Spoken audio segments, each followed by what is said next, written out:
Hi, today I got a 2005 Ford F450 that I'm working on, and the customer's complaint on this truck is that you'll start it up in the morning and it runs fine for the first bit, and then as he drives it, it just slowly gets worse, and then it almost, it wants to cut out on you. So first thing I want to do is check for codes, and the codes that I have, I know there's the 3 glow plug codes there, but we're not focusing on that right now. I'll cover that in another video. But we have cylinder 8 contribution balance fault P0284. That's the one we want to focus on. So now that I know I have an issue with cylinder 8, the next easiest step is to go and run your injector buzz test, the electrical test. So I want to go up to the top here, key on, engine off, injector electrical self-test. Now I'm going to click that, and if you listen close, I don't know if you can hear it, but you'll be able to hear 8 clicks. It's going to run all the injectors at first, and then it's going to go through all the cylinders 1, 2, 3, 4, 5, 6, 7, and 8. So we just want to make sure we hear all 8 clicks, and that lets us know that our electrical, our wiring, and our FICM is good. So we'll just hit continue. Go over here so you can hear it. It just ran all of them. 2,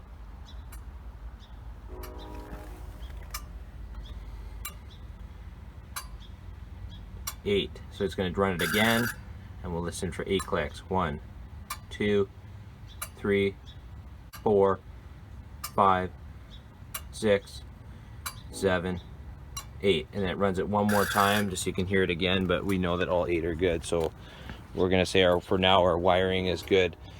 The other thing that you want to check quickly is your FICM voltage.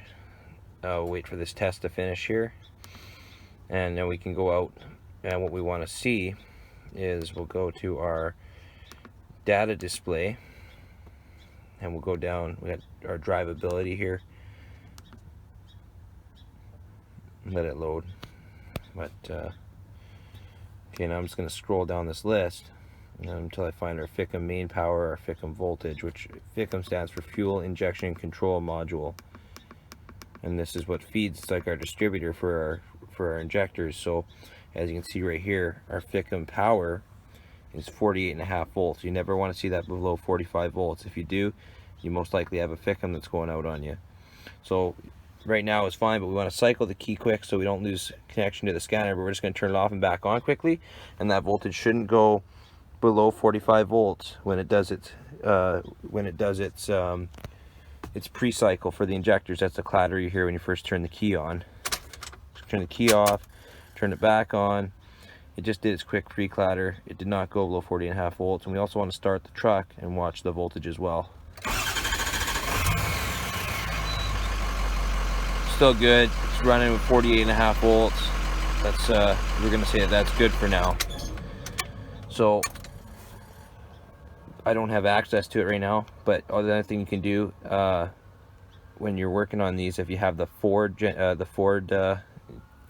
scan tool for these, you can monitor your cylinder contribution, and when monitoring it through the program, it actually is very accurate. These aftermarket, this is a Snap-on, but these other scanners, I've never found one yet that's aftermarket that can really monitor live, like your live cylinder contribution.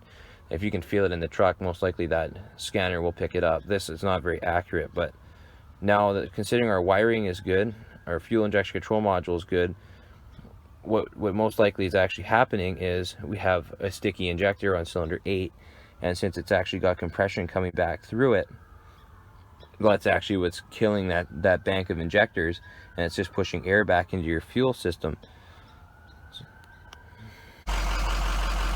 One thing about this though is if you just start it up right away and you're getting the data on it right away, you can see all this is our cylinder contribution. Like, we can't actually graph it out and have an accurate graph, but we can see the numbers. So this is just like it's basically saying how much each cylinder is compensating. And as you can see right away here, our number 8 cylinder is down 22. And as I hold it, I'm gonna hold the throttle down here. We're gonna see if we can get.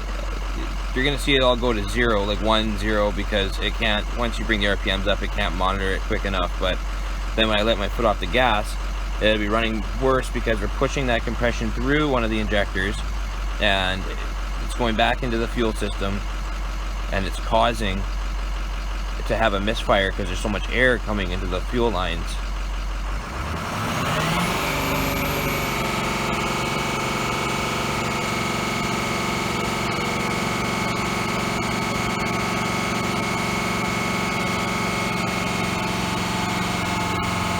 So it's starting to run rougher.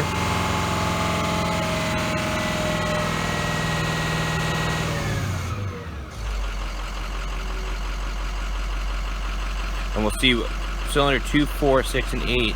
That's all on the driver's side. So we haven't really ran it long enough yet. But if I take this for a drive right now, around the block or whatever, and come back, you'll see that we have cylinders 6, 4, and 2 are also going to be going down. So I'll just take the truck for a quick drive, and I'll show you guys when we get back what the cylinders look like, what those numbers look like. Okay, so I just took the truck for a quick boot around the block. It was about 30 seconds to a minute drive, and now you can see we got cylinder 8 and cylinder 2 down on that would be on the driver's side. And if I keep driving it, I'm eventually going to have 6 and 4 going down as well too.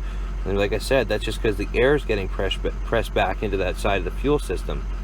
And this has actually been an intermittent issue. Like, this has been an intermittent sticking injector. So